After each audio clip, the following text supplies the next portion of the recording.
Race Gurram, Temper, Bruce Lee, Sarainodu, Hyper, Raja the Great, Nela Ticket, Silly Fellows, Sarileru Neekevvaru వరకు 120 సినిమాలకు పైగా నటించారు.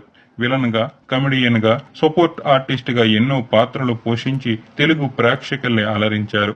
తమిళంలో 6, కన్నడలో 6, హిందీలో 2 సినిమాల్లో నటించారు. జయప్రకాష్ గారు ఒక పక్క సినిమాల్లో నటిస్తూనే మరో పక్క నాటకాల సంస్థను నిర్వహిస్తున్నారు. నాటకాలకి తమిళ, కన్నడలో ఉన్నంత ఆదరణ తెలుగులో లేదని ఆయన ఆవేదన చెందుతుంటారు. అందుకే ఆయన నెల నెల నాటక సభ అనే ఒక నాటక సంస్థని గుంటూరులో స్థాపించారు.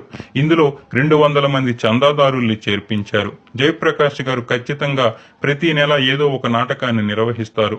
అందుకోసం ఆయనకి 60 నుంచి 70 వేల రూపాయలు ఖర్చు అవుతుంది. కొంత డబ్బుని దాతలిస్తారు, మిగతాది తనే భరిస్తున్నారు. అలాగే అలెగ్జాండర్ అనే నాటకాన్ని ఏకపాత్రాభినయంతో 100 నిమిషాలు